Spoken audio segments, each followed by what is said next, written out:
important lesson. You know why? That's correct. 10 Commandments. Yes. I was reading I took so long to do Exodus 20 because it was so important. I had to go, oh my God, it took so long. Alright. The people once again grumbled. This time, it describes their discontent as taking the form of quarreling. Did you notice that the word quarreling, and I thought, why would they even quarreling? Quarreling is a word that is so domestic, right? We do it, we quarrel in our house with siblings and stuff, but they were quarreling. That is a stronger word than grumbling. Grumbling is something like muttering, perhaps even under their breath. Quarreling is much louder and aggressive. Simply put, the people were angry. They were mad. Complaints against Moses were rippling throughout the camp, and it was getting to the point where the camp was in danger of turning into a mob. Keep in mind that they were still harvesting the manna every single day, yet still lacked faith. They were getting everything they wanted. They were getting the quails, they were getting the manna, they were getting food and everything, and yet they were complaining. Complaining leads to further disobedience. Their situation was, in fact, serious. They had little or no water, and there were likely 2 million people. It was reasonable to be concerned and to try to address the issue. However, this was clearly the wrong way. Their attitudes demonstrated once again a clear lack of faith in God. How had God provided for them? First of all, the times in Egypt, then crossing the Red Sea, then destroying the Egyptian army, then sweeping the waters at Marah, then quail and manna. It had been almost one continuous miracle after another. For whatever reason, the people still lacked faith. This is actually quite typical of those who don't have a close relationship to God, and was typified in the New Testament as well, when many believed in Jesus after his miracles and stopped believing soon after. Can you relate to that? Did you know anyone who has done that? They hear about Jesus and they believe for a few minutes and then, or a few days, and then they go back down again. By nature, people's memories are short-term. We make decisions by what we see here and now, by who is influencing us at the moment, and by the company we keep. Knowing that our memories are short-term and as humans our faith is weak, what should we do to help combat this? The best thing I can think of is to keep God and his work fresh in our minds by spending time in it daily. Keep our relationship with God close by daily prayer. This will be a reminder to us of all that God has done and will do for us. The people not only grumbled and quarreled, they are described as testing God. They weren't saying that God wasn't true or God wouldn't help them. They just wanted to make sure. They had had many signs already, but it seems like they think if God just shows himself one more time, then it will be enough to believe. They were basically proposing a test. If God miraculously supplied the water, then he was true, and if he didn't, then he wasn't. Do we do that too? Some people I know, they do that. They test God. God, if you do this for me now, I will know that you are there. But if you don't, then I will know that you are not God. You are just not there for me. So what is the problem with this? It is artificially putting God in a corner, and it relies on a false promise. God is equally true whether or not he decides to perform this miracle. These days, people often test God too. They say, God, if you are true, do such and such. If it doesn't happen, they say, see, there is no God. This kind of test tries to force God to do something he has not promised to do. It is based on false assumptions, and it is based on unbelief and skepticism rather than true belief. Christians also sometimes test God. God, if you want me to marry this girl, then let her drop her notebook so I can pick it up. You've heard of these incidents, right? When growing up, we have all heard. Is this reasonable? There are several problems with this. Firstly, God never promises to answer this kind of prayer. Secondly, if the girl doesn't drop it, the person will probably try another test. Thirdly, if the girl does drop it, the person will try another test just to make double sure. It just goes on. It won't stop. Fourthly, maybe the results of the test are just coincidence as God doesn't intervene one way or another. God is sovereign over circumstances and will use them to direct our paths. But don't try to force God to do something to prove himself to you. He doesn't have to prove himself to us. But unlike the people, Moses had a completely different response. He didn't find a person to blame or complain against. He cried out to the Lord. This is an excellent response. It should always be our number one choice when we face a trial. We should not complain, we should not blame others. Just cry out to the Lord. It should always face a trial, difficulty, or temptation. God hears us when we cry out to him. God heard and listened to Moses. Moses realized that the people were nearing an out-of-control mob state. They were starting to consider stoning him. Then they could appoint a new leader and go back to Egypt, their lovely promised land. They still wanted to go back to Egypt. I don't understand that.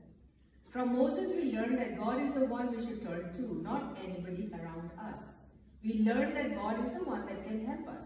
We learned that many times reasoning with people or trying to convince them might be pointless. Pray to God for help.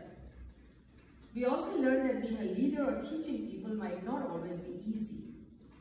Fair or not, all problems will come back to you. This should remind us that if we ever lead, we need to be extra dependent on God. And I know we are all leaders here. We lead something or the other. Somebody's leading Bible study, somebody's leading another Sunday school, somebody's leading something else, commissions and everything. So we are all leaders. But we all need to be dependent on God, basically. That is the one main thing. We cannot do it ourselves. We have to be dependent on God. We can learn to expect occasional complaints and grumbling, but should remember to deal with it gracefully. We can also flip the coin and remember to treat our leaders graciously and not give them cause for grief. God told Moses to strike the rock in front of everyone. Why? This could be yet one more sign of God's power. Seeing is believing. If they didn't see it, they would have even more excuses and denials. Seeing it should have convinced them once again that God was real, that he was with them and that he would continue to take care of them. But generally speaking, signs only have a temporary effect. Do you agree with that? Mm-hmm. We very quickly forget what God has done for us. Very quickly. I start from myself before others around. Others that we keep trying to help, or keep trying to help influence and point in the direction of God and Jesus. And there's always little nitpicky things that we all forget. We have short memories. Perhaps another reason God did the miracle like this was to protect Moses from the mob and show again Moses' authority over the people. God provided for them once again. Joshua was Moses' right-hand man and leader in training. Just as God had prepared Moses for leading the people way ahead of time, God was now preparing Joshua to take over this position when Moses died. Joshua seems to be more of a warrior leader, while Moses is more of an administrative and spiritual leader. The people of Amalek started this fight. They were very cruel and known for their brutality. The people of Israel as of yet were posing no harm to them. They were in the wilderness, still far from the promised land. They had not initiated any wars but were attacked unprovoked. They were fresh out of Egypt, tired from a journey, and loaded down with women, children, and animals. The Amalekites wanted to attack them while they were weak before they became strong. By stationing himself on a hill, Moses could see the whole battle. Also, everyone could see him. This seemed not only as a psychological aid, but also a spiritual one. Seeing his arms raised up signified his entreaty to God for help. Seeing them win when his arms were raised up showed them God's divine intervention on their behalf. It wasn't a coincidence. When Moses raised his arms to God for help, God helped them. And this is a very, very important point for each one of us. We cannot say, no, it's not a point for me. It is. When we raise our hands to God, when we pray to God, God will help. That's what is happening here. When Moses' hands were raised, they were winning. As soon as his hands were down, they were losing.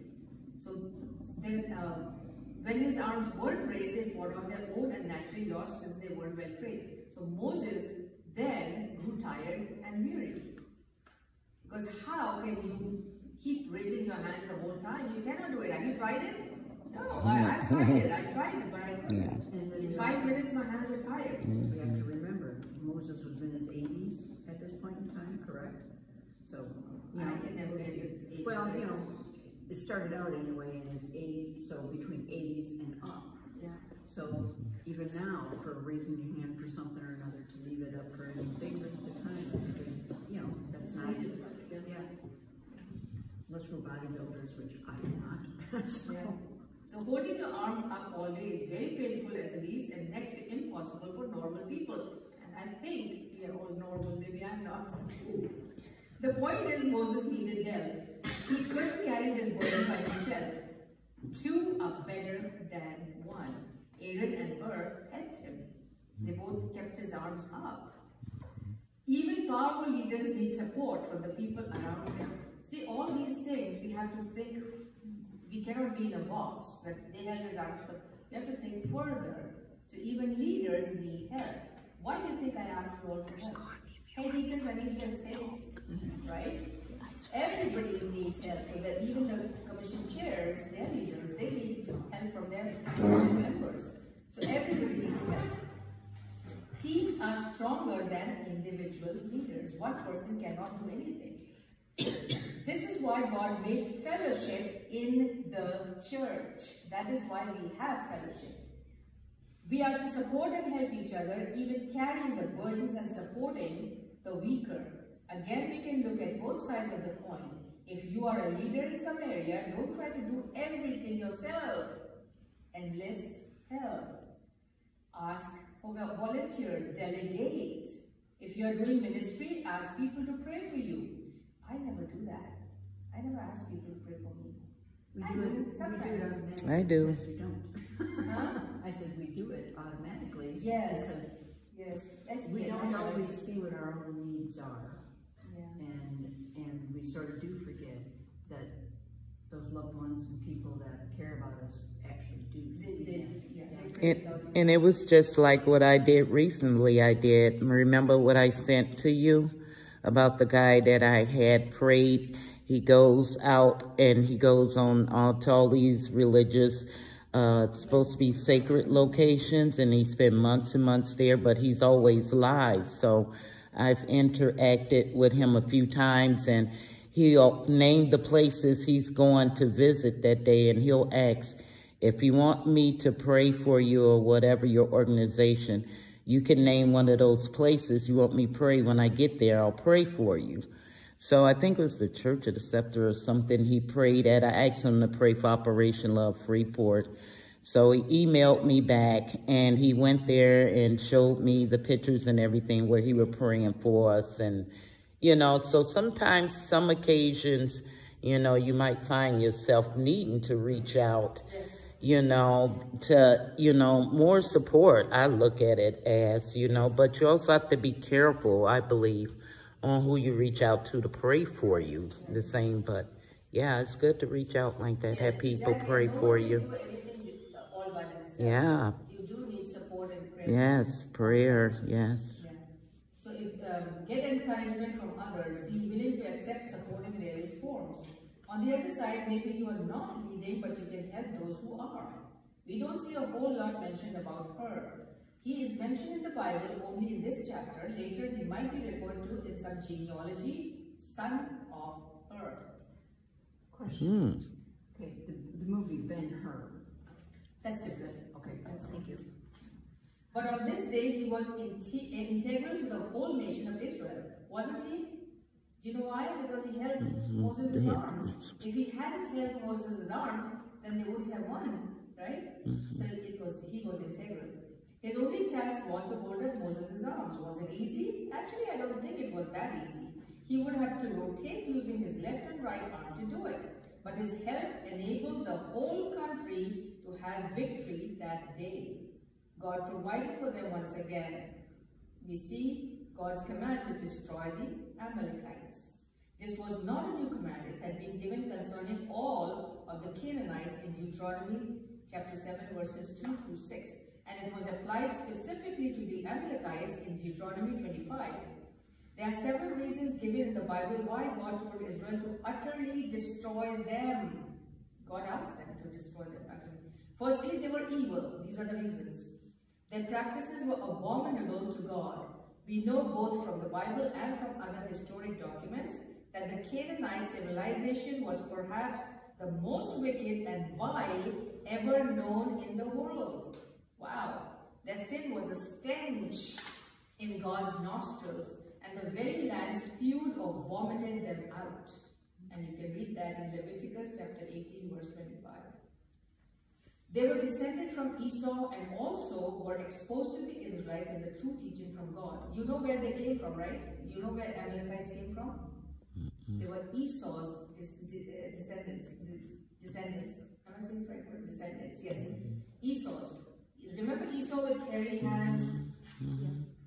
Amalekites are his descendants. Remember, he always married women from Canaanites, and God didn't want him to marry women from that clan, but he did. And what is the result? Here they are, evil and wicked people. You said Leviticus, what was it? Leviticus 18, verse 25. So they were descended from Esau and also were exposed to the Israelites and the true teaching from God. And they were exposed to everything to God, but they did not believe in God. Yet they rejected it in favor of a vile, sensuous, and brutal religion. God's just character requires him to punish evildoers. Generally, he is patient, and he did wait hundreds of years to use Israel to wipe out the Canaanites. But his patience doesn't last forever, and he decided to judge the Amalekites sooner rather than later. Secondly, according to Deuteronomy 7 and other scriptures, if any portion of these wicked nations were allowed to remain, they would ensnare Israel and lead them away from the true God to worship their false gods and also practice abominations. Israel did not completely wipe out those nations, and what God prophesied did happen, not only once, but numerous times. At various times in their history, they not only worshipped false gods, but also had hundreds of false prophets who practiced bloodletting, had male cult prostitutes, and sacrificed their children by fire to Molech, the fire god. God doesn't need justification or to prove himself to us when he acts. However, it is clear that he had plenty of reasons to give the command to wipe out the Canaanites. Some ask about innocent babies. First of all, not one is innocent. Babies are also guilty from the time of their birth. Secondly, the sin of parents does affect and have consequences of others. Thirdly, if indeed babies go to heaven, it was a blessing for them. Fourthly, it was necessary to destroy everyone. If any were left, they would grow up and almost surely practice the same sinful abominations that their parents practiced. God also judged other nations and peoples at various times. He destroyed Sodom and Gomorrah. Also, God judged the entire world, which was filled with violence, with the flood. You all know the stories, right? Somehow it is easier to accept when God uses natural forces. Yet, it is the same using his people or wind or water, and God is just no matter which method he chooses. God is just. He uses different methods though. We can learn some principles from this. We cannot say it is good for us to kill sinners or practice genocide, as some have said before. People have used this as practicing genocide because they say, God did it, so we can do it too. No. No, no. This is a narrative passage, yet we can glean some principles from it, ones that are supported by other scripture or by commentary from God or the author. One clear one is that God is just and judges sinners. Another is that we need to be extremely careful not to be influenced by culture or unbelievers around us, and also not to leave any sin or foothold for Satan in our lives. If we give a foothold to Satan, he will use it and influence our lives negatively, trying to turn us from God. We all know that, right? You don't have to be told, but it's always good to say it again, to remind everyone that Satan is knocking at your doorstep. So be careful. Any comments? Or should we continue with the questions?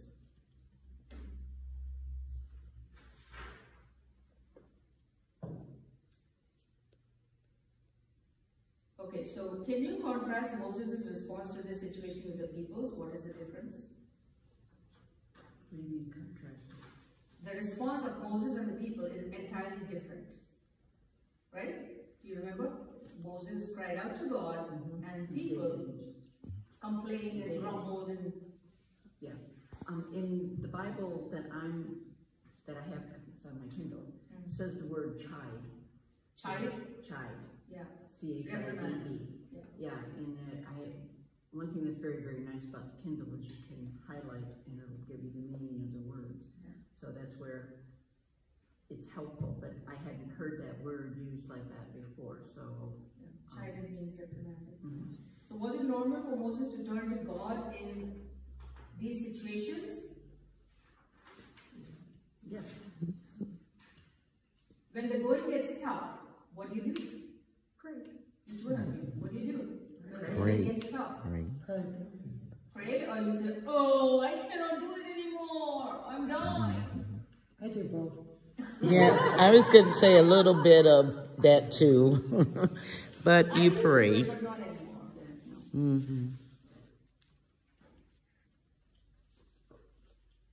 Do you tend to complain, or do you take it to God in prayer? Is your faith shaken, or is it reinforced? It's reinforced. Yeah, I think I know the answer, but I wanted my Come on, G. Tell everyone about a time God has shown his personal provisions for you. If anyone wants to share, this is the time. Pardon? When God has shown his personal provision for you. If you want to share, 1 minute to share. Okay, I can share real Yeah, fast. we cannot do There's a big, more than 1 minute. big problem going on in Tristan and Caitlin's lives. She walked out, or she kicked him out, one way or the other. But anyway, it's been a very, very hard week for us. And we did get to see the boys last night. And in seeing the boys and how they are doing, but also then I got a call from somebody who I had reached out to for help and to be able to check on things. And that helped me to know that they are doing okay. So Good. I'm glad to it hear was, that. yes, and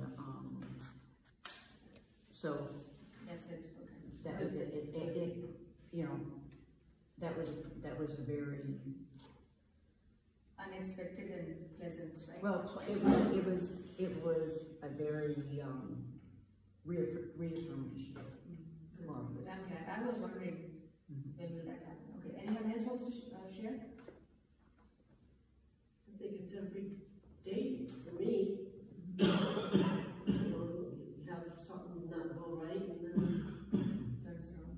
you ask God to help you with it, and normally he does.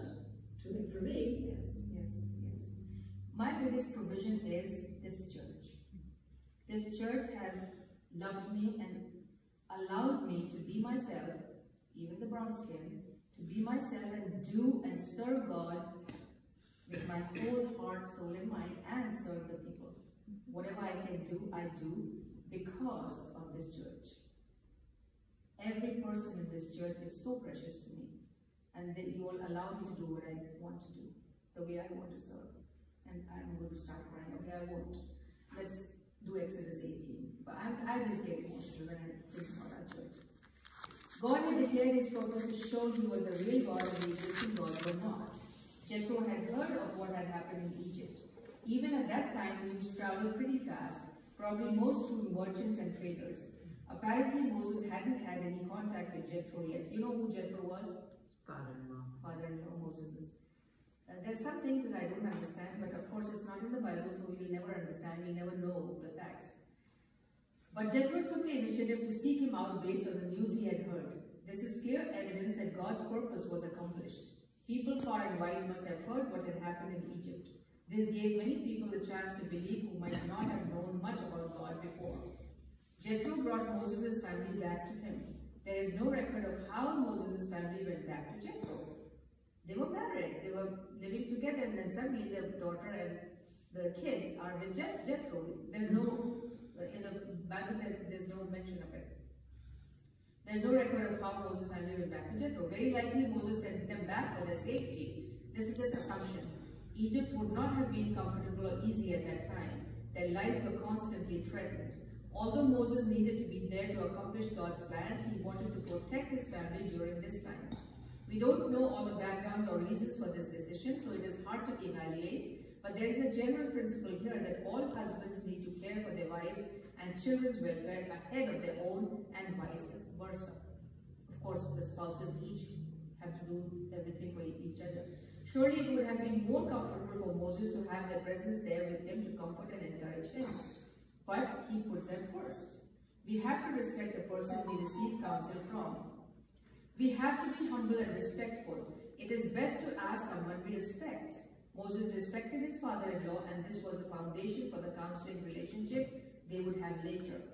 Although he was the leader of all Israel, the prophet from God had seen God in the burning bush, talked with God face to face, relayed God's messages to people, stood up to and defeated Egypt. He was not prideful. Can you imagine his achievements? And yet he was not proud at all. He didn't ask Jethro to bow to him, but instead honored him by bowing to Jethro. This is right because the Bible says to respect your parents. Moses didn't get a big head. He didn't get too big for his boots. His front stage role and successes hadn't puffed him up. He approached the relationship not as the greater and not as equals, but as a son. Moses tells Jethro clearly in detail of what God had done for them. Jethro had heard some about it, but probably just bits and pieces. Also, the source of his news wasn't nearly as first-hand as Moses, but more like a rumor mill passed on from one to another of people who saw from a distance. Also, the people who shared wouldn't have shared from a background of belief in God. All of these reasons are why Moses needed to tell Jethro directly what had happened. Notice that Moses gives God all the credit. He doesn't take it for himself. He said it was what the Lord had done to Pharaoh and that the Lord had delivered them. If Moses wanted credit, this would be any place to get it because Jethro wasn't there or an eyewitness. Moses could have exaggerated his own heroics and played down God's involvement, but he didn't. All the credit belonged to God and Moses gave it to him. What do? We as human beings, what do? We do just the opposite of Moses, right? Most of the time, not always. When we accomplish something, what do we say? Oh, I was able to do that. I was able to do this. I graduated from whatever. I did it. Don't we say that? It's normal for us to say that. But how did we do it? With the help of God. We cannot do anything ourselves. I keep saying this. I cannot preach I cannot do what I do without God's help. Because the background I come from, where I come from, I couldn't have done it. So it's God who helps us. The credit always goes to God. We are not capable of doing it. Jethro's response indicates he's a believer in God. If he wasn't a complete believer before, he was now. This is yet another example that God's purpose was accomplished in Egypt. Now Jethro, a leader of the whole tribe, believed in him as a result. This shows us that non-Jews could be saved and were saved. The requirements were the same: faith in God. If someone heard and believed, they could be saved. While if someone heard and believed, they could be saved. While we don't have 100% proof from this passage of Jethro's salvation, all the indicators are that he is. This is another important aspect of getting counsel. We should get counsel from a believer. On moral issues, only counsel from a believer should be taken into account. This chapter shows Jethro using God's covenant name with Israel, Yahweh. Then it switches to Elohim, the general word for God in verse 12. This word is never used when making sacrifices to the Lord in the Pentateuch, the first 5 books of the Bible. So this must be evidence that God is meeting with Gentiles and Israelites at the same time. Gentile is Jethro and Israelites are the Israelites. This is why he doesn't use his covenant name in this example. That means that anybody can come to God anytime and anywhere and God will respond. But he still maintains a unique and special relationship to the Jews. They'll always be special to God. Moses was judging the people. He was settling their disputes, old-style lawsuits. If they had disagreements over property, trading transactions, accusations of misconduct or theft, or whatever the argument was about, in other words, Moses would listen to them. He would do this from morning until evening. In other words, very long hours. Counsel can be offered without request. Moses doesn't ask for Jethro's advice in this particular situation, but Jethro still gives it. Do you like people to give you counsel when you didn't ask for it? Do you like it? When you don't ask for advice and if people start giving you advice, do you like it or do you hate it? Not always. Not always. That's normal human being. That's a normal thing. If you don't want advice from people and they're shoving down your throat, you don't like it. But sometimes it's okay. Like 1% of times it is okay, right? I've learned over the years to actually listen to what someone's saying. So. Yeah, we listen, but do we like it? No, doesn't not always, but if, but if something makes sense, then we can learn. Yeah. So do you like it? I know that personally I often don't. That's what I've written. I know that personally. Often I don't, but sometimes I do. So when somebody offers you advice, unwanted advice, what is your response? What do you do? I'm just asking a normal question, like a normal human being. What do you do? Yeah. Just listen and ignore, unless it's... Depends on who it is. Exactly. Yeah. Depends on who it is and what they It might say. not be wanted, but yet at the time it can make sense. Now, Yeah, but what is your reaction when you're listening to it? you can pretend to listen, or listen and basically figure if we're bright enough to figure things out on our own, you can figure out if that advice is there with love and respect, or if someone's just trying to make you mad. Yeah, there's a difference. Maybe we kind of tense up and think they're teaching me about this. Sometimes you, what? Is he teaching me, trying to teach me what? I don't need your help. I know the answer. Sometimes it comes in our brain, right? I don't need your help. Things are going fine, we think. But it doesn't matter if you ask for it or not, you should listen. God might have touched that person's heart to talk to you, just like he did with Jethro. So that is the reason why we should listen. From the other side, Jethro felt the freedom to offer advice to Moses without hesitation. If you see a situation and feel God wants you to address it, do so. Counsel from unbiased third parties is especially helpful. Aaron and the other leaders of Israel had never approached Moses about this. Perhaps they were scared to offer advice to the leader. Perhaps they were so close to the situation they could not give objective counsel. Jethro noticed this problem his first day there. So Jethro was an outsider. He was talking to him as a third person. He wasn't involved. As an outside eye, he could see things that Moses and the other leaders could not see. A lot of times we are in the middle of a situation and cannot see clearly. This especially applies to things that are important to us. Maybe a job we love, family relationships, or our future life. We might really want to go a specific way so this strong emotion could cloud our own judgment and cause us to be biased. In these kind of situations, get advice from somebody a little bit distant from the situation. Counsel from people who know us is also powerful.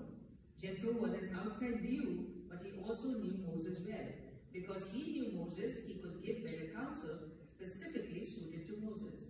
If possible, ask advice from people who know you, your talents, your habits, your weaknesses. This can give them good insights. Jethro asked for more information before asking counsel. He didn't rush to judgment. He didn't assume it was always like this. He didn't seek to share his opinion as soon as possible. He saw a problem, but he wanted to know more about it before offering his opinion. Giving counsel without knowing the whole picture could create a lot of mess and will likely be wrong. Moses answered honestly and without being defensive. Moses didn't respond angrily towards Jethro for questioning him. He did say that is how, just how we do it. Why do you care? He gave a clear answer. If people you are counseling with ask you questions, be honest and forthright. This will give them more information than they need in giving you appropriate counsel. Don't try to hide your own motives. Don't try to make your plans sound more spiritual than they are. Be honest about your goals and motivations. Sometimes when people talk about all this, they try to present to the other person how good they are, how spiritual they are, and they tell fibs, but they believe in their hearts that they are like that. But it's not the fact. That's not the fact. That's not what we are supposed to do. We are supposed to really, really open our hearts and tell everything truthfully. Moses was doing something right. He was answering the questions with God's laws. He wasn't sharing his own opinions, but was advising them based on God's statutes. This is the key of exercising authority appropriately. He wasn't being a dictator. He was being a messenger, merely taking God's principles to them. On a side note, this is a clear example of government that rules are all from God. Obviously, a government with God as its head is the very best there is. Jethro's counsel was clear. He didn't beat around the bush or sugarcoat it.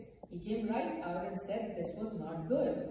This didn't leave any room for question marks or ambiguity.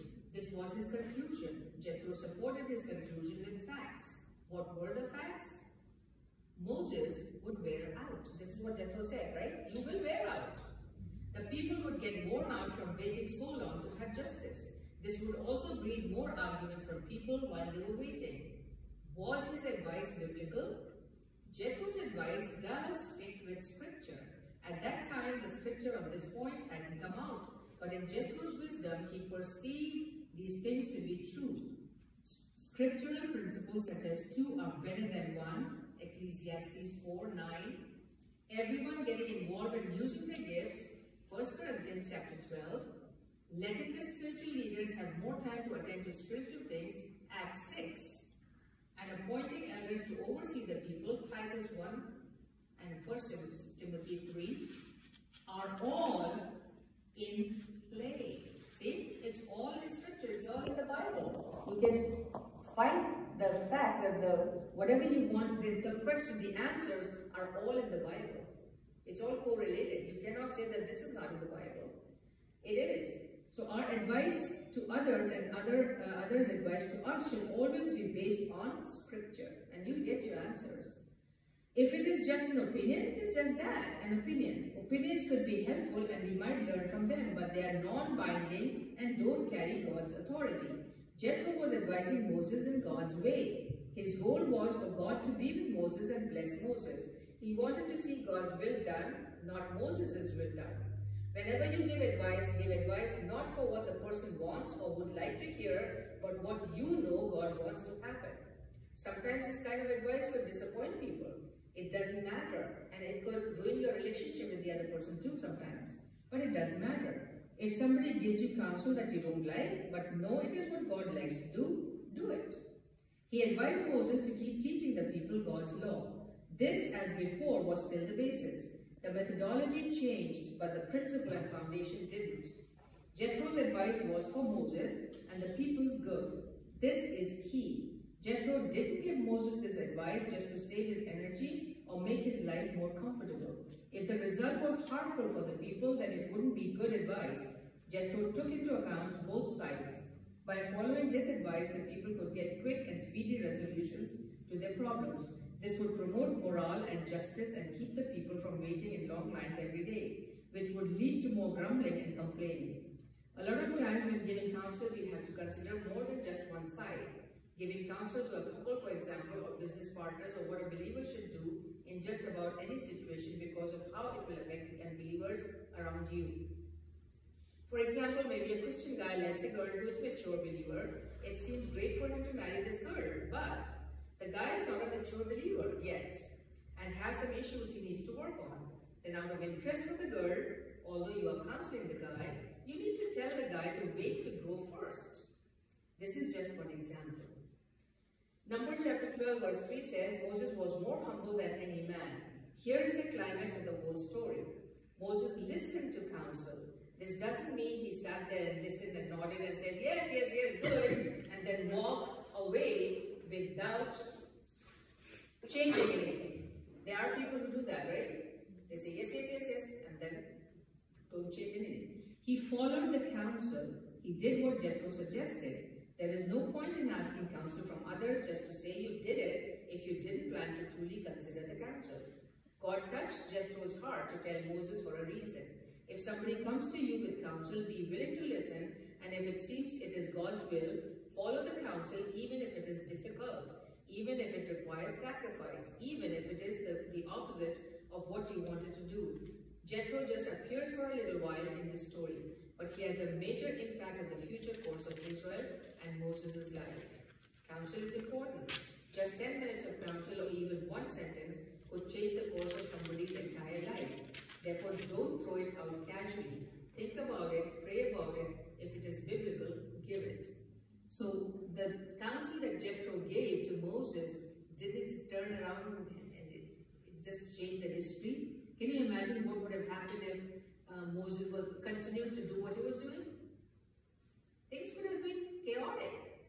But now, when he did what Jethro had asked him to do, everything was so stable and so well planned, and everything went so well. So, okay, now why did Jethro come? How had he heard news of them? When, in a time when there was no TV, internet, radio, newspaper. Word of mouth, right? Mm-hmm. And he came to bring... Well, and like you said, there were the traveling salesmen, merchants and stuff. Well, probably from the wife and grandsons too. Yeah. That's why he came, he brought them up. How is this evidence of God fulfilling his purpose to let the surrounding nations know of his power?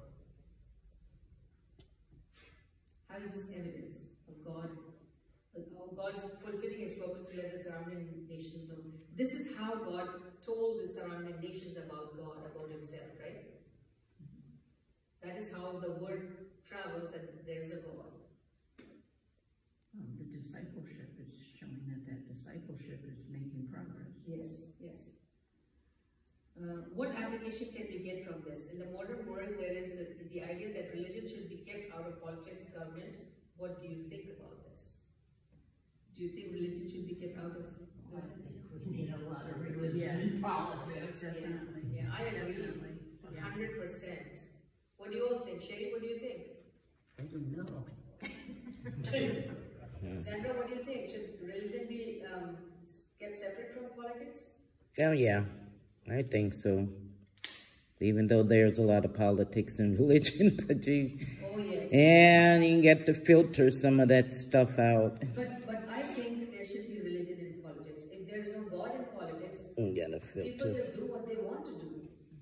There has to be God's intervention, otherwise it just gets nasty and chaotic. But it has to be That's being shown right now. Okay, did you say politics out of religion or religion out of politics? both. Yeah, okay, because I was answering No, one way. Politics should not be in religion.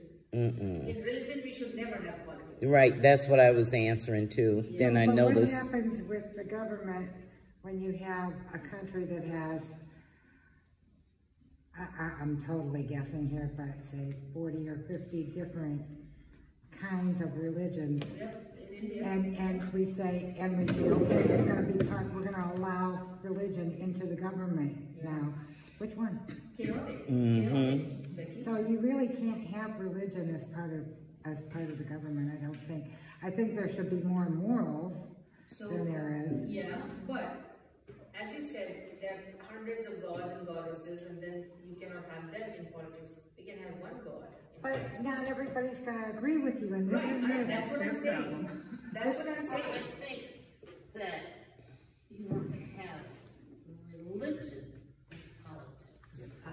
You have God. You've got it. Yes. Okay. Yes. So Got it's it. kind of like what you said, morals, because you have morals because of God. Because of Right. God. Exactly. Yeah. Okay, Jane that explained I it do very well. agree with. Yeah, she explained it very well. So the word religion, instead of the word religion, we should say God. We need to have God in politics. But then, what But- about people who are atheistic?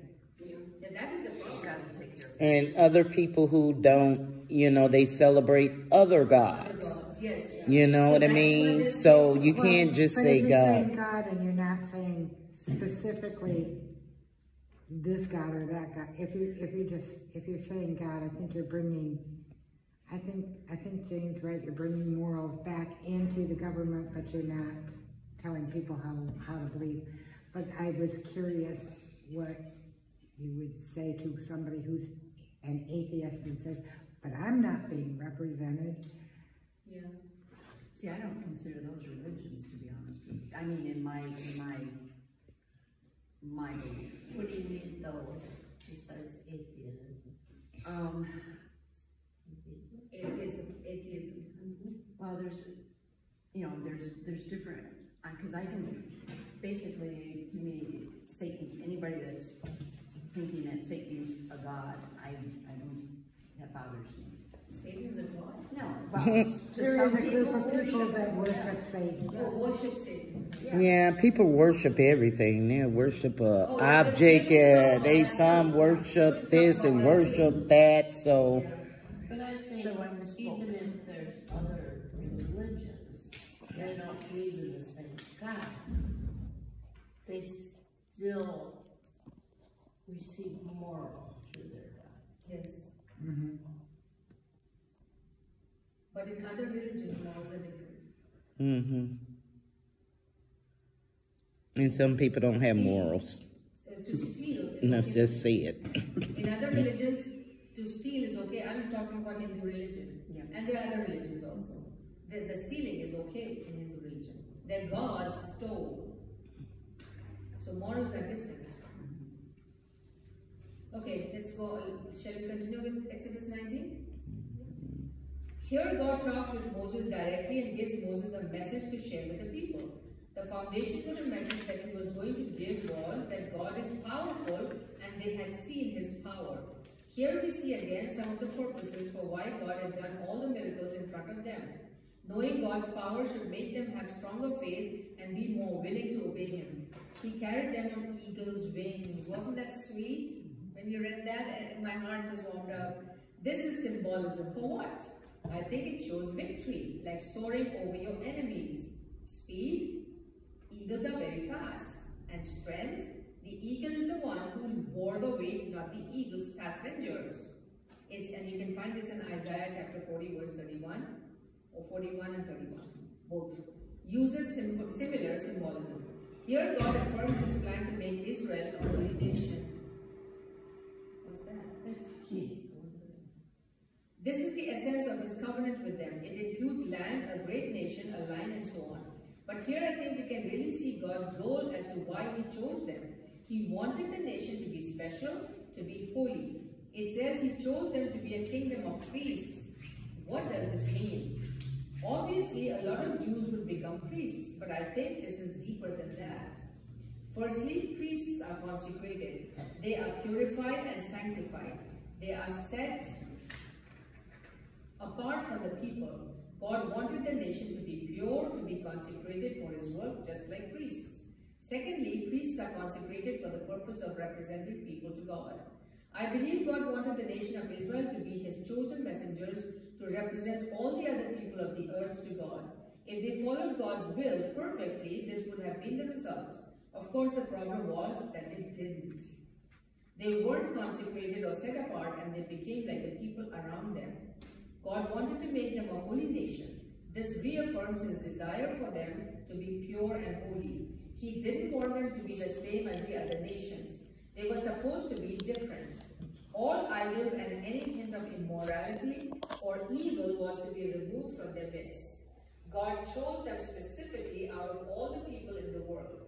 This is the doctrine of election. We don't know the reason why God chose them, but He did. It certainly wasn't for their good deeds. We have seen their repeated complaints and grumblings.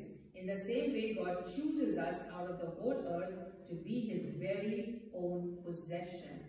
Isn't that awesome? Isn't that the thought that God has chosen us? I can't get over it. I just can't. Once He chooses us, we are His. We belong to Him in a special way. God also wants us to be His priests. All believers are priests because we represent God to the people and people to God, and because we go directly into God's presence without any barriers.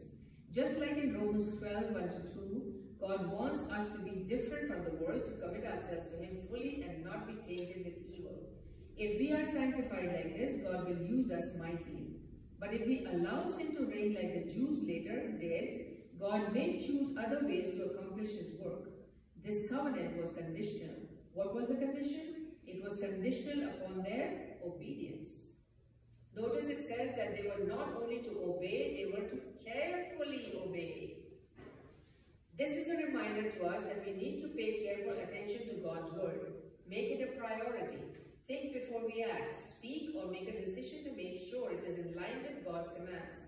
Imagine a boss gives you a project to do and says, if you take every step correctly, you will get paid a large bonus.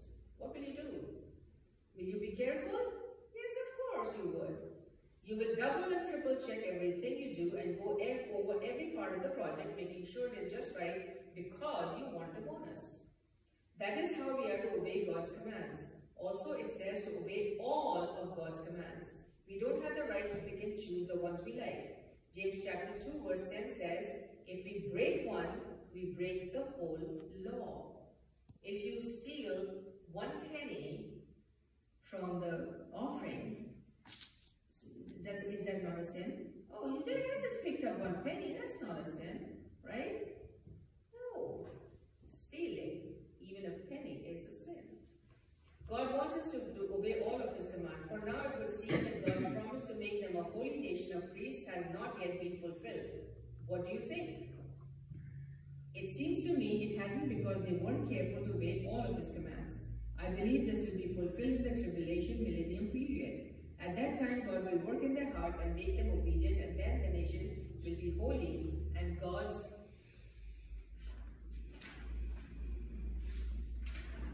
representatives to the whole earth as He planned.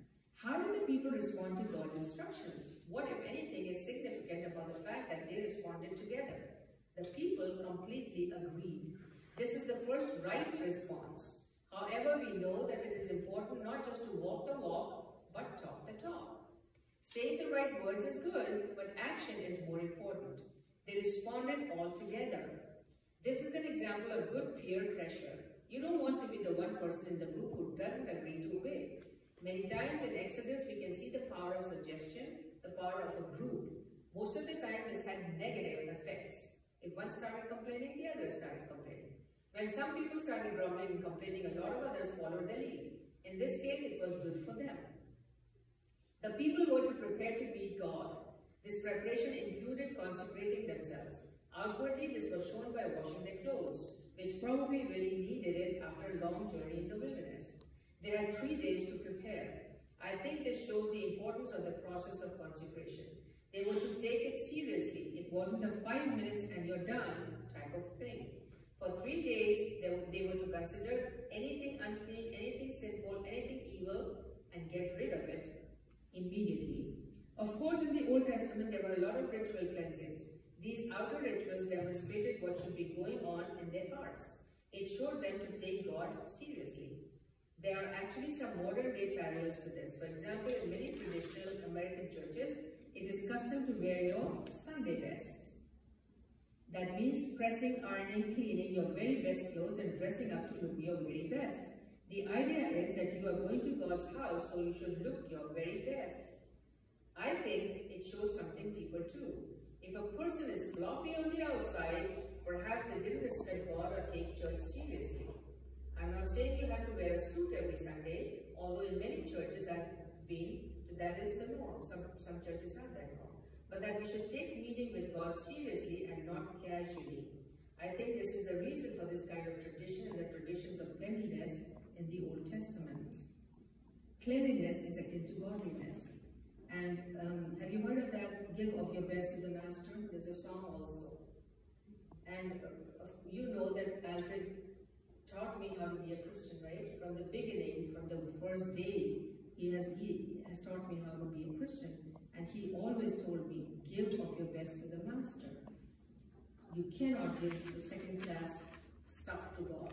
So that is why I have that, when I come to church on Sunday, I give my best, I wear proper clothes. I've seen other pastors wearing torn jeans and t-shirts which are not even ironed or washed.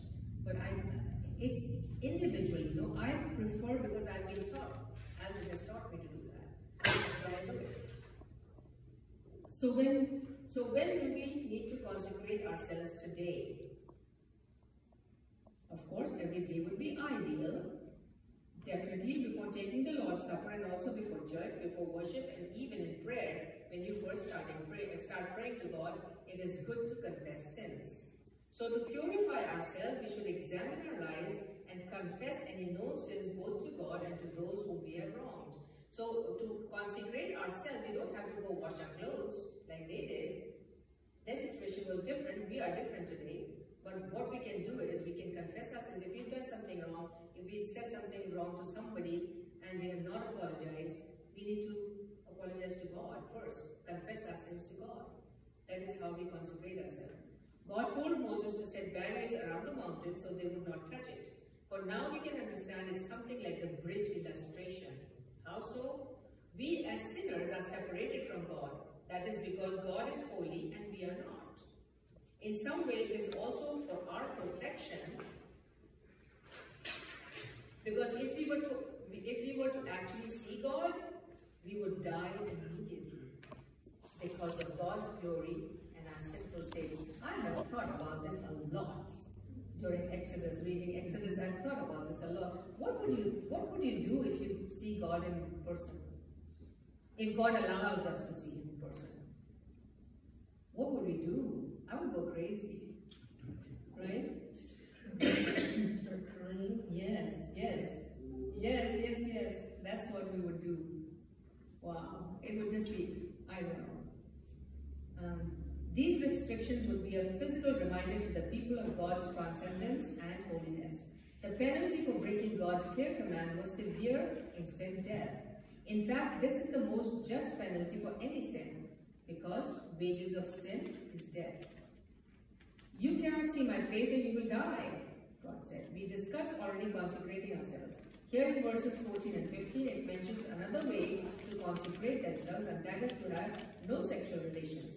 It is like the concept in 1 Corinthians chapter 7, verse 5. That is that for some special events, a couple can or should abstain for a period of time in order to focus more on God. This is similar to the concept of fasting. Eating food is not wrong, just as sexual relations with a spouse is not wrong. However, sometimes you can fast for a period of time to devote yourselves and your mind more fully to God. This is exercising self-control and self-discipline to have less pleasure yourself to God, to worship God more.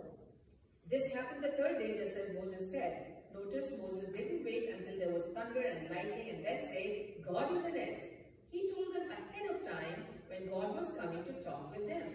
This was quite an event. Thunder, lightning. I think these should show God's power and also God's control over nature. The thunder and the lightning are powerful forces of nature that show God's power in creating this. I'm assuming that this thunder and lightning was especially stunning, powerful, loud, and vivid, if not even supernatural. To be right in the middle of it was clearly a fearful experience. Why did God do this? I believe He wanted them to see His power and develop a healthy respect and awe of Him. The horn, a loud trumpet, was added on top of the thunder and lightning. Perhaps this was Gabriel or another angel. Whoever blew it, a trumpet is like an announcement. Oftentimes, trumpets signal the coming of the king or other royalty. Heralds use them to remind people to bow down and look because the king is coming. I think this is why it is used here. We have seen it in our when our president comes in. Have you heard that? When somebody announces that the president is coming in, it's just like that. Instead of a horn, they just say it out of their voices, you know. They just call out. It's just the same announcement of somebody. Smoke and fire, more of God's power displayed. Fire is a purifying force. It also signifies holiness since fire burns away all the junk. Imagine if you were in the middle of a display like this. What would your impression of God be? What would your impression of yourself be? How might having seen this powerful display change how you view God and how you live your life? God had Moses set up barriers to protect the people. Because God is purely holy, he cannot tolerate sin. It seems as though when God gets too close to sin, like when people touch the ark. We'll talk about the ark later. But God did never allow anyone to touch the ark.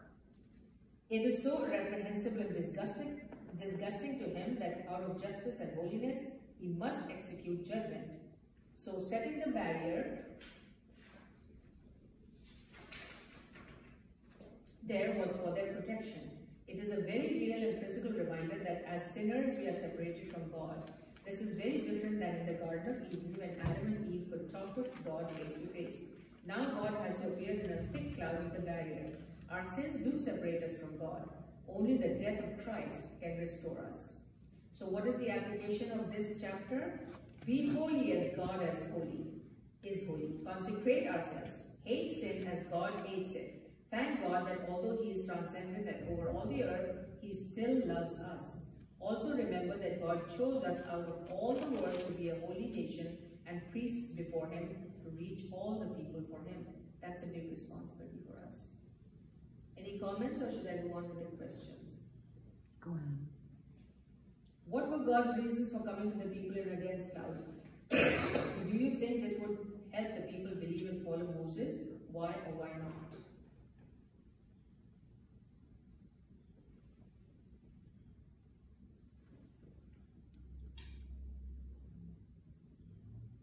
Well, it was said that they couldn't look upon him, but yet the dense cloud still would signify that he was there. Yeah. And Yes. he was there to... Because we are such sinners that we cannot approach God. We cannot see God with our sinful eyes. We will die if we see him. That is why it was for our protection their protection that God appeared in a dense cloud. So do you think that it would help people to believe and follow Moses? Temporarily, of course. In a few I think they would have believed when the Egyptians were Exactly. Exactly. They always forget, they always forgot, and then this just went right back to the old selves. just like us. Yeah, we are the same. What was more important than the outer washings? How can we consecrate our hearts to God? So is outer washing more important, or is our hearts more important? Inner. I think the hearts. Yes, yes. Because God sees our hearts. He does not see what we wear on Sunday mornings. He sees, of course. It's not that he doesn't, and we have to do our best. But he does see the heart more than he sees our outer clothing. Exodus 20. Now we come to Exodus 20, the last chapter and the most important. This will be longer than the others, so be prepared. What time is it? Will you play? So Exodus 20 gives us the 10 Commandments. This is an extremely important section of scripture. In the preceding chapter, God told Moses he wanted to establish the covenant with the people of Israel and wanted them to be a holy nation before him, obeying him. The 10 Commandments were the base of the Israelites' responsibilities toward God. Under the Old Covenant, the Israelites were under the law, the 10 Commandments being a bastion of that law. Bastion is an institution defending the principles, that was the law. They were responsible to keep these commands and many others. God's purpose was to show that no one can keep even the basic commands of His standard. In the New Testament, the attitudes Christ called us to were laid out in Matthew 5 in the Beatitudes. Does anyone remember the Beatitudes? I've just preached a few weeks ago. In the Old Testament, Jesus has told us how to live a Christian life. In the Old Testament, the lifestyle the Israelites were supposed to live were laid out in the 10 Commandments. These are still considered the basic set of instructions from God to us. As we follow the 10 Commandments as laid out here and further expounded upon by Jesus, we will be practically keeping the whole law. The Israelites' acceptance of these commandments would have showed their willingness to accept God's covenant. From these commands, we can see a lot about God and His standard. He is concerned with every area of life, including worship, family, truth, virtue, life, property, and time. He is a holy God and He has high standards for His people. We can never reach them, but that is why He sent the Messiah. These commandments are divided into two basic categories: our relationship to God and our relationship to other humans. They can also be grouped, although a different order, into positive commands, you should do this, you should do this, and negative commands, do not do this. The Christian life also can be divided along both of these lines. As we go through this, remember that this is the system which God's people followed for years and years. People always have been and always will be saved by faith as they realize that of their own selves, they can never keep God's commands. We've talked about this, right? On our own, we cannot. We have to pray to God, and God will help. Also, over time, people reduced these commands to external practices and rituals. This was soundly condemned by Jesus, who taught that these commands were meant to be followed externally and internally. All but the command about the Sabbath were repeated after Pentecost. In fact, it was nullified in Colossians 2, chapter 2, verses 16 and 17. We'll talk some more about it later. It is clear that these were not culturally sensitive commands, but they are universal and apply everywhere. Why would the command about the Sabbath be different? We have some evidence from Jesus directly that showed people did not understand this commandment correctly. Also, the other commands were repeated. However, there were some eternal principles from this command as well, such as to set aside a time to worship the Lord and to have a work-rest division. Why is it significant that God spoke these words? How did He validate Himself to them when giving the commands? Why is this important? God was the one who spoke these words. That is what makes them immortal. That is what gives these commands their authority. They are spoken by the divine authority of God. That means that they are to be followed 100% of the time without question. God gave these commands for them to follow, and here it seems He is showing them the proof that He has the power and authority to give these commands. It is as if He is answering the question, why should we obey? Have you heard these questions from people? Especially kids, they will ask, why should we obey? Right? Or who are you that we should listen to you? Who is God that we should listen to Him? He tells them that He is the one who saved them from Egypt. They were saved by His power and His miracles. These were the proof that He was true. Just like Jane said, how could they forget Egypt, right? It is important for us to realize the authority behind the word of God. So God had to remind them about their saving them from Egypt. We should obey because God spoke it. The first 4 commandments center on our relationship with God. These come first because our relationship with God is the foundation of our lives. It is the priority.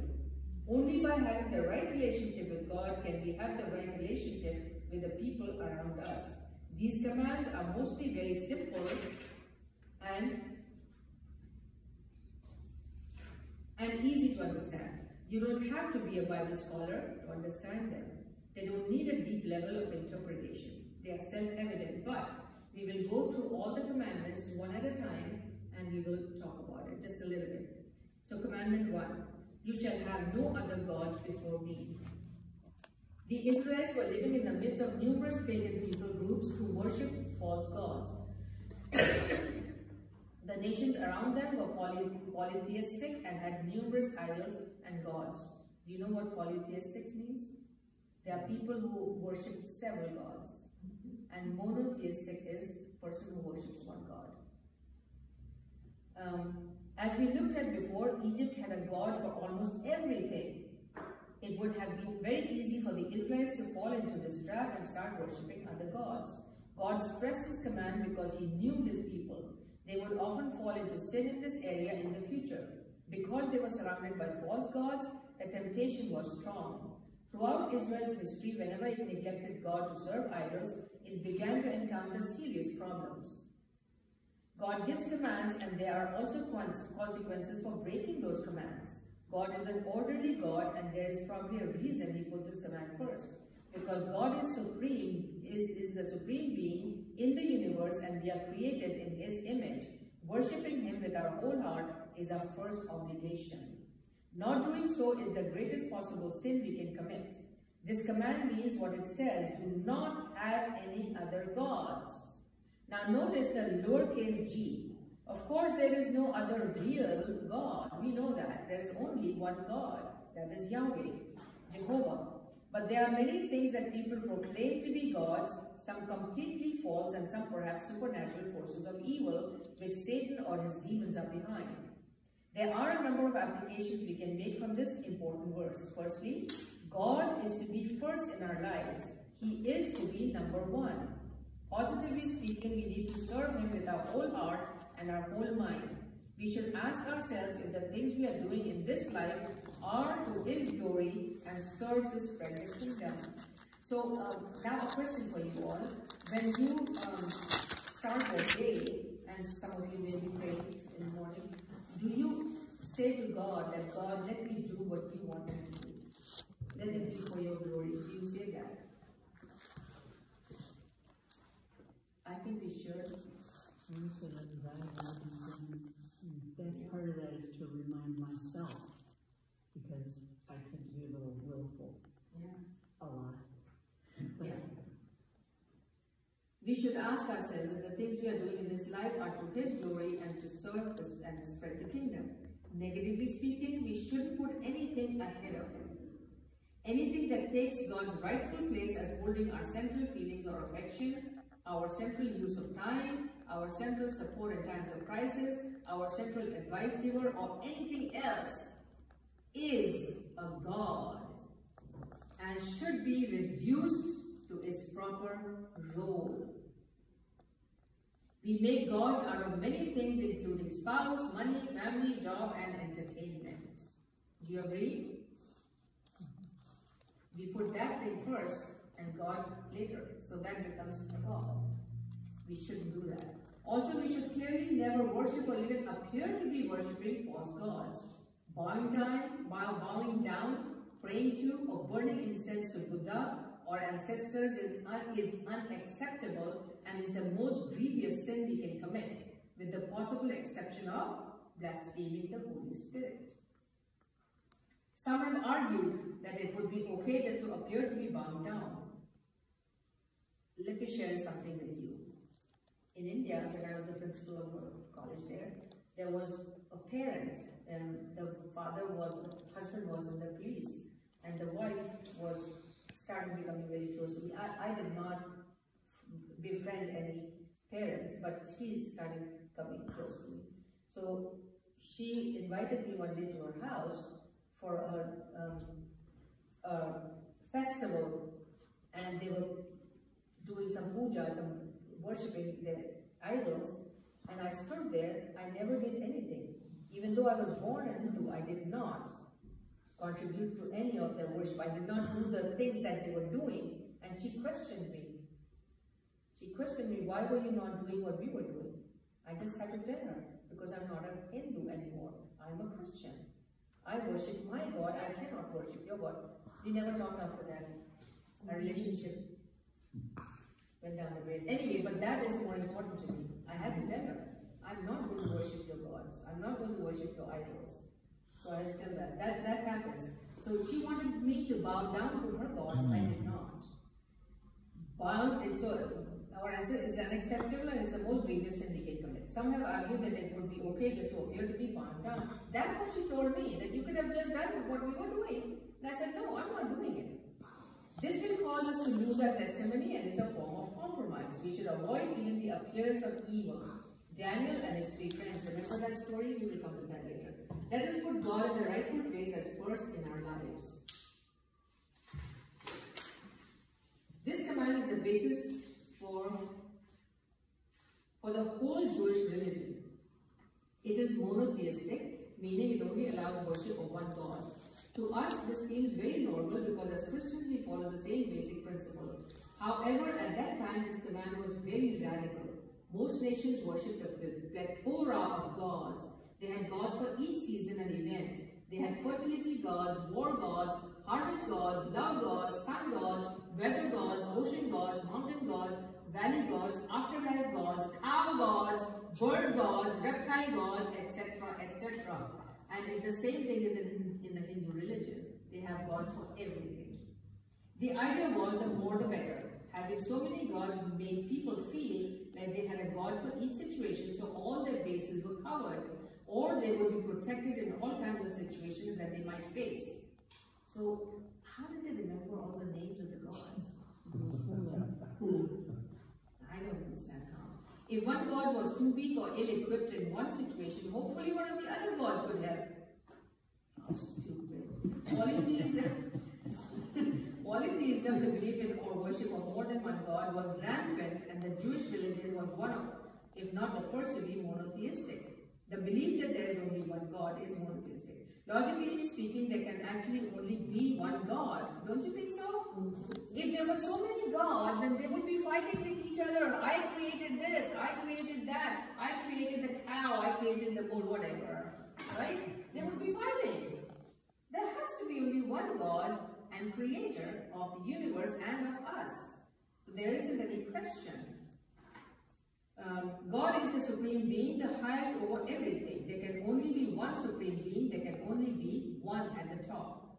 This command is very exclusive. Make no mistake, God is exclusive. He seeks to exclude all things that are false and untrue. Do not seek to compromise with the world at this point to win more followers for God, or they will not actually be following God. They will be following a false religion made up by man. Practically speaking, this means you cannot worship Buddha and God together. If you do, God will not accept your worship or you. Neither can we accept the theory that all religions and gods are okay and are just different expressions, ways for worshipping the same God. They aren't. They logically contradict each other, teach different things, and disagree with the Bible. Logic demands that religions which disagree are not all correct. I think all of us understand this concept and pretty much follow it. Just be aware that when you share the gospel, the people you share with might not understand or agree with it. Make sure they understand that following God means not following any other religion. For people in India who were in contact with me after I became a Christian, they could not understand why I just disregarded anything Hindu. They could not understand that. Worshipping idols was also popular at that time. This command is much like the first. Idols don't even reach the level of these false gods, which might be demons, because they are nothing whatsoever. They are made of lifeless material, cannot see, cannot move, cannot hear, cannot help. These idols, right? They cannot do anything. They are worthless and meaningless. Romans 1 shows us the progression of sin and shows us that one of the first steps is substituting something else for the worship of the true God. I believe the reason for this substitution is that people want a little God. They can control the God. By making an idol, they can also make up the standards if they are any of the idols. So they are the ones who are controlling the God. Why have a God then? Make yourself the God then. Anyway, in other words, they are the boss and can still do whatever they want. It means that they have no authority and won't feel guilty when they do wrong. Also, it is something they can see and people like to see something tangible. Have you ever had a question, people ask you a question, where is God? I can't see him. Has anyone asked you that? Many people have asked me in India, not here. So that is the point. The real God is spirit, so we can't see him. If he could, then he wouldn't be God. Right? Second commandment. You shall not make for yourself an idol in the form of anything in heaven, above, or on the earth beneath, or in the waters below.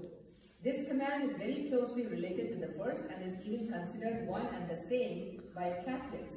How foolish it would be to make or buy an idol and then worship it instead of God. Idols cannot see, hear, or feel. They are blind and have no power. This should be clear to any reasonable person, yet hundreds of millions of people around the world have household idols. This is clear, and we would all agree it is wrong to have idols. However, to some people, televisions, computers, or video games become idols. Right? That happens to people. The Israelites fell into this sin time and time again. God told them ahead of time that he was jealous and that there would be consequences for idol worship. When they fell into idol worship, they were quickly conquered by foreign nations.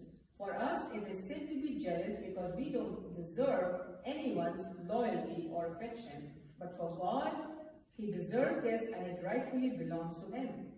Therefore, it is not sin. Once again, here we see God's justice and God's mercy side by side. Moses made it clear in other places that nobody is judged for the sins of the parents. Deuteronomy 4. We can talk about it later. Yet the sins of the parents do affect the children. Natural consequences follow. For example, when parents have AIDS, their children also have AIDS, right? Am I right? 90% of times children do have AIDS. It's only a very little percent that don't. If the parents are weak in one area, often the children follow suit and are weak in that area as well. If the parents worship idols, it is probably that the children would do as well.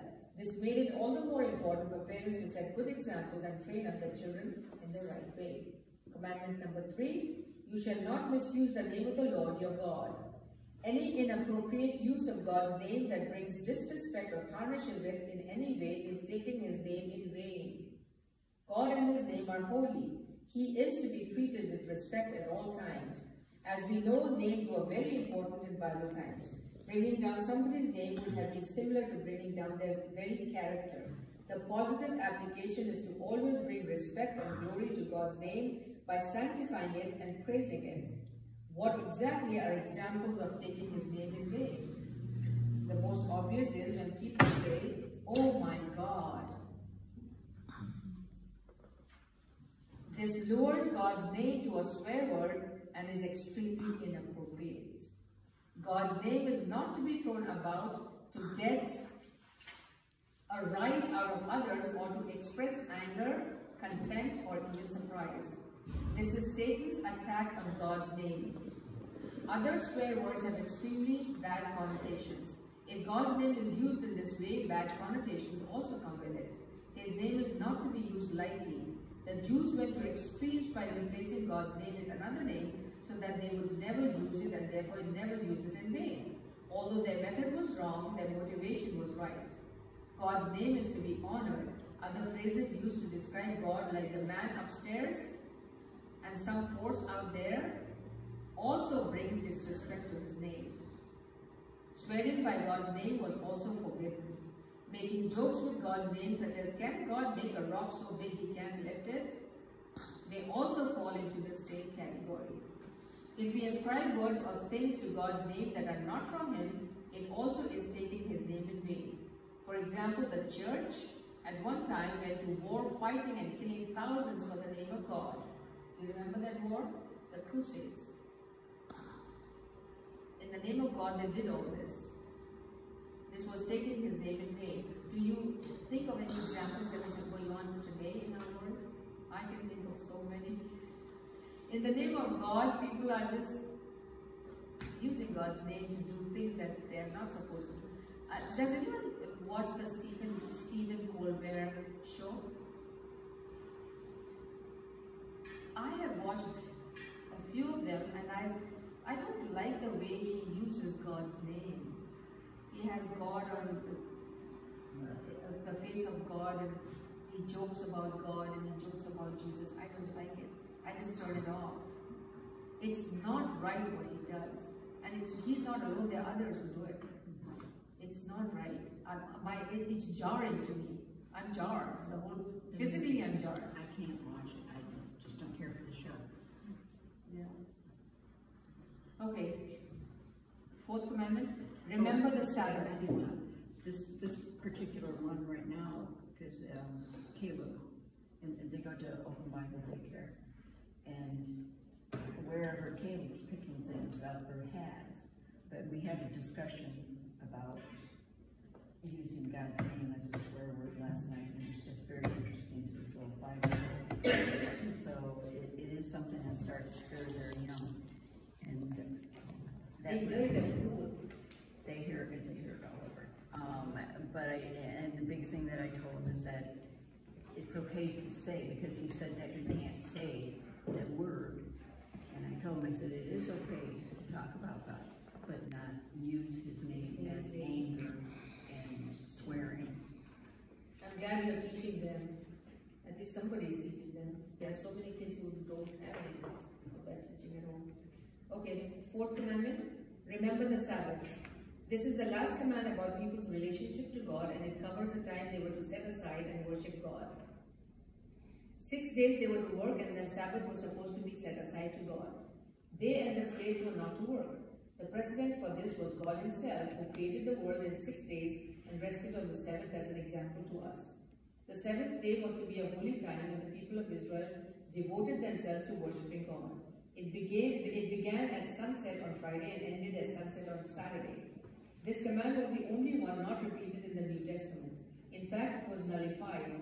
Jesus showed that the people's understanding of the Sabbath was flawed.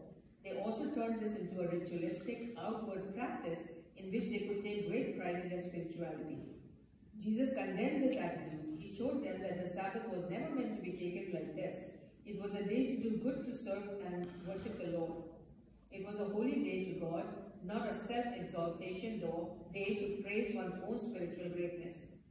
Although this command is not applicable today, we can still derive some principles from it. Firstly, we see a work-rest division. It is not good to work all the time. We need rest and a time to re-energize. And neither is it good to rest too much. We shouldn't be ritualistic like the Pharisees and say we must work exactly 6 days and rest exactly 1 day. But we should see that most of our time should be spent working and only a small part should be spent resting. But that small part is still important. Secondly, we see that it is very important to set aside a specific time to worship. God knows us and our weaknesses. He knows that if we don't set aside a time to worship, it may get pushed away. Therefore, he made a law to force the people to set aside this time to worship. Now we are under grace and not the law. However, it is still a good idea to set aside a time to worship, although the exact time is not as important. Any comments? Fifth commandment. Honor your father and mother. This command is the first one listed in human societal relationships and is the only one with a reward. It is significant because this command forms the basis of societal stability. If children do not honor their own parents, society will break down and quickly become out of control. The family unit should form the core of a healthy society, and the children's respect and obedience for their parents is a core of this. The New Testament talks about the last days, a mark of which is children will be disobedient and disrespectful to parents. God considered this such an important command that in Deuteronomy, he imposed capital punishment for rebellious children. There is a consequence for disobedience, but there is also a reward for obedience. Those who honor their parents will generally live longer and happier lives on the earth. It does not promise it to every person in every situation, but is a general rule. Children who disobey their parents will be more likely to get into drugs, get into bad crowds, live reckless lifestyles, and be judged by God. Rebellious kids is one of the first marks of a degenerating society. We can see it everywhere around us. The application is obvious. Let's honor our parents. Notice also that it doesn't say honor good parents. It says honor your parents, period. I had some issues with this commandment growing up. I did, because of the abuse and stuff. Yeah. And I learned more as I got older, but as a child it was very hard.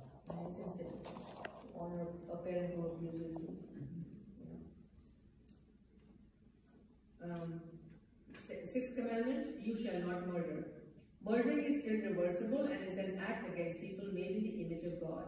God himself established capital punishment in the time of Noah to show humans how valuable human life is, and we cannot take that lightly. Even an unintentional killing would banish the one who did it to the city of refuge until the high priest of that city died. This command is simple, right? Do not murder. We are not murderers, right? We can say that. We are not murderers. The Pharisees took great pride in this and the other commands since they didn't consider themselves to be murderers. I have also heard people say stuff like, I'm a good person and should get to heaven. After all, I've never murdered anybody. Have you heard that? Yeah, I've heard it. I've heard that. Jesus further expounded this command to show that it is not merely external, but it is also internal. If we have hatred in our heart, this is important. If we have hatred in our heart for others or curse them, it is the same in God's sight as if we actually killed them. Can you believe this? So physically killing somebody is not exactly, that is not the only thing how we kill. If we have hatred in our hearts for somebody else, we are killing that person. This was huge for me. I had to stop and think, do I hate anyone? Am I killing anyone? I did. I had to pause and think. This was huge. So curse them, it is the same in God's sight as if we actually killed them. Wow. So that I went right back to my life and I started thinking, how many people have I killed? The New Testament raises the bar. We are called to higher standards than those in the Old Testament, not lower. Seventh commandment. You can stop me anytime if you have a comment. You shall not commit adultery. This is the seventh. Sexual purity is a topic that is repeated again and again in the Bible. Impurity is one of the most tempting for people, and it is one of the most common ways believers fall into destruction. It is repeated again and again because it is so important. Many people in the Bible fell into this sin, and many fall into it today. Adultery is having sex with somebody who is married or having it with somebody other than your spouse. It is not only a sin against the husband and wife or future husband and wife of both parties, but it is also a sin against both parties, and most importantly, it is a sin against God. God's design has always been one man and one woman in marriage. Any sexual activity outside of that sanctified union is sin. The penalty for this sin was also death. So we may think we have not committed adultery, we pass the test. Jesus also expounded on this command in the New Testament and showed that it is also internal. If a guy looks at a girl and has lust even in his heart, it is sin. This is huge also. God's standard is very high, and without his strength and power, there is not a person on earth who can keep it. Even a blind person can sin in this area by thinking sinful thoughts. Isn't that huge? And we need a reminder every day of our lives that somehow we forget. So how can we apply this command? Don't commit adultery? That's good. But God's standard is much higher, and we must make our standard higher too. We must protect ourselves on the front side so that we never put ourselves in tempting situations. We must be proactive by filling our minds with God's word. We must develop strong relationships with people who can keep us accountable. And that is our church family. Any relationship we pursue should be visible to the body of Christ so that they can keep us accountable. We need to set our standards ahead of time and then maintain them without compromise. And this is where ethics training comes in. I believe in ethics training like, oh gosh, like crazy, and I follow it. There are times when I can't, because sometimes I have taken men alone in my car to places, but that's how it is. I mean, I'm just stuck, I have to do it. If I have to do it, I have to do it. But it is very effective. Ethics training is very effective. Eighth commandment, you shall not steal. This command is pretty straightforward. Don't steal from others. However, it does go further than most would think. It doesn't include only pickpockets or this kind of stealing. What are some kinds of stealing that are regularly accepted in society? Can you tell me? Can anyone tell me what are some kind of stealing that is accepted in society? taking a notepad from work. More? Think of something? Yeah. There are so many. Not just notepads, pens. So many. Pens, pencils, but no, yeah, you're right. There is, well, walking around the block when the boys were little, Caleb likes to pick up things and put them in his pocket or wherever, and basically decorated rocks. And I had a hard time telling him that those aren't, because he thought it was, you know, like gravel, picks up gravel. And but it's out there, it's in the yard. I said, well, you see that? No, we can't take that. That might be somebody else's. Yeah, so it's that job of, you know, and we've picked up, you know, money someplace, you know, in Grand, there is that, you know, the pennies from heaven, but yet you find a big amount. There was like a $50 bill someplace or another, and we turned it in. It was just that factor that people get that finders keepers. Yeah, that's a phrase that everybody uses, finders keepers. That's not right. Now, whether that $50 actually went to whoever lost it, I don't know. Yeah. But at least you've done your part. You've done the right thing. That's what we need to do. Whatever happens, happens. We don't know. Do you know that some countries, they are thieves, but they don't consider themselves thieves? Do you know?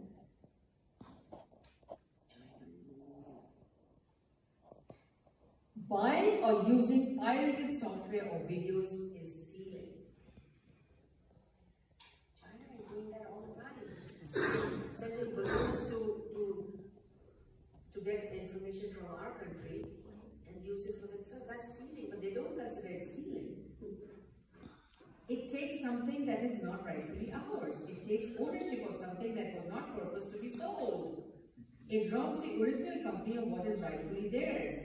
Does it put us at a disadvantage to others if we don't steal in this way? Absolutely. But it is still right. Another example is excessively surfing the internet during what is supposed to be a work time. Yeah. This is like stealing salary because we are getting paid for things we are not doing. Another is reporting more hours worked than we did. So one time, in January, I was throwing my old calendar away, and I started checking my hours in school. And in one week, I saw 35 hours, and I said, "What? I couldn't have done 35 hours." And then I calculated again; it wasn't 35. 8 hours was more. You know what I did? Because it was in October, and Alfred died in August, and I was all chaotic. My mind was chaotic. When I was counting, I counted 8 more hours. Immediately, I emailed the person and said, "Oh my gosh, I made a mistake, and I added 8 hours more. What do I do now?" But I said it in January, so that was September. And then she said, "It's okay, don't worry about it. Just exclude 8 hours when you work in the next week, 2 weeks. Exclude 8 hours and then put that in the hours." I said, "Okay." And that's what I did. After doing it, I emailed her. I said, "I did that." And that gave me so much relief because it was weighing on my mind 8 hours. Anyway, so that's what happens. Sometimes you make a mistake, but then you rectify it. Overcharging a customer and not reporting it if we are undercharged are all examples of stealing. We should not only not steal, that is doing the bare minimum. God calls us to a higher standard.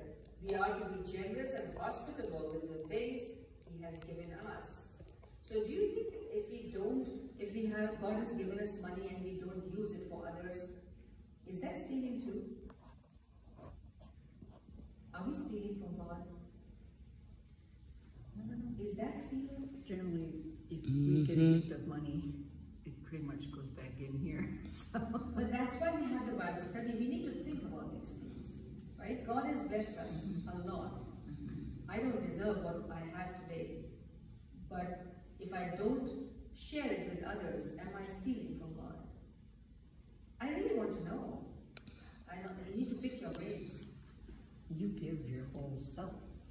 Yeah, but what about the finances? Finances, yeah. Yeah, what about the finances?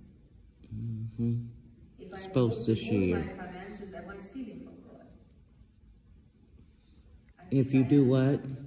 What? What did you say? Huh? Repeat that again, please. If I withhold my finances, if I don't give to people who are in need, am I stealing from God? Yes, if you're aware of it and you have it, yeah, I say yes. Yeah, I agree with you, Sandra. Like if somebody is in dire need and I'm watching it, And you're able to help he or and you she is know, is in need, and I just walk away. So I'm sorry to hear that. I'll pray for you, but I got a pocket full of cash and you need $5. Yeah, that's stealing. Isn't that what you want? Yeah. Mm-hmm. But then you turn things, but, you know, in this day and age, we look at things and is it a truthful need? Yes. But we can't worry about That is that. my That's the problem. thing. That We is my can't, problem. that's just like you see somebody on the street. You can't worry about, if you're going to give to them, you can't say, do they really need that sandwich? They're probably going to get something to drink and everything. I just look at it as, I did my part. I did the right thing. It's not up to me if they weren't truthful about their need, because I can't know that. Only God can know that. He just commissioned me to act and to respond. I can't worry about if it's truthful or not. I'll be wrecked out sitting there. Does she really need this? If you ever She find out probably, that they really didn't need it. yeah, then but you can- can't do wait, anything. Let me finish. Just let me finish. If you ever find out that they truly did not need it for what you wanted them to have it for, or that they were misusing it, or whatever the case, or that they were lying about things to get it. If you knew that for a fact, would you continue to give them money? No, and that's different from what I just said. I said, if somebody come to you with a need, okay, and it's not up to you to figure out what they need it for. But of course, if you give and you find out later on that's not what they needed for and this and that, of course, you're human. You're going to make that decision. You know, that would be crazy for you to continue to give and you have this information. So that goes without saying. I'm saying if you knew, I mean, if somebody came to you, I'm not going to sit there and try to figure out if you're lying to me or not. If I'm able to do it, I'm going to do it. And if I find out later, you know, and I find out later, then I don't feel any kind of way because I gave it in good faith. So I can't feel cheated because I gave it in good faith. Now, you have to deal with God. That's the way I look at that. You have to deal with him for what you did. He's not going to be angry with me because I gave and I didn't know. And of course I'm not going to, if I know this and you're just running a scam or whatever, then I would be totally crazy to just continue to do And that. I think that's where Christina's dilemma, it's just a factor, because you do give. You know, we had, I think I shared it before, about 2-3 months ago, we had a young lady knock on our door at 8:30 at night, and she needed $10. And she, you know, she had different reasons and stuff. We gave her $10.